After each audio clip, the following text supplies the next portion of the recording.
In this video, we will show you how to install crop bars and crop bar vertical braces on your polytunnel. Crop bars span across the width of your polytunnel on intermediate hoops, and they are used so that the structure is more robust. Crop bars are not installed on the two end hoops. Here are the parts you'll need. Crop bars are supplied in two pieces. One is 2.92 meters long and is flattened at one end and plain on the opposite end. The second piece is 1.96 meters long and is flat at one end and swaged at the opposite. Connect the tubes together by locating the swaged end in the plain end. Secure the pieces together with a self-drilling screw 4 centimeters from the joint, ensuring that both flattened ends are in line. Fit a Q-clip onto one side of the hoop, approximately head height.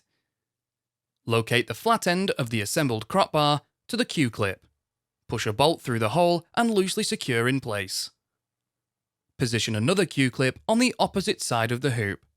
Locate the flat end to the Q-clip. Push a bolt through the hole and loosely secure in place. We need to ensure the crop bar is level. Place the spirit level on the crop bar and adjust accordingly.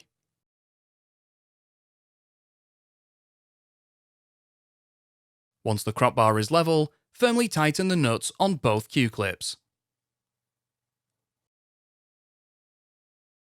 Now we will fit the crop bar vertical braces.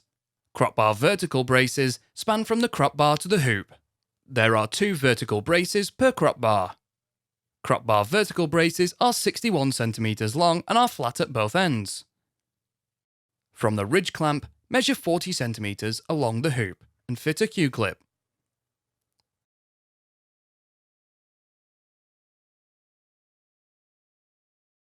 Locate the flat end of the vertical brace to the Q-clip. Push a bolt through the hole and firmly tighten.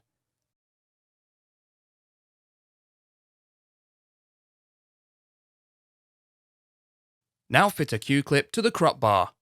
Locate the flat end of the vertical brace to this Q-clip. Push a bolt through the hole and loosely secure in place. You may need to lift the crop bar up to do this.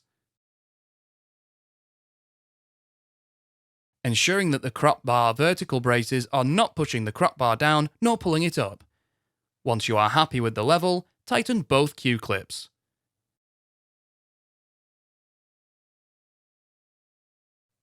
Repeat on the opposite side. Repeat this process on the remaining intermediate hoops. You can find more videos to help you build your polytunnel and construct.firsttunnels.co.uk. We also have a construction helpline if you require any further assistance.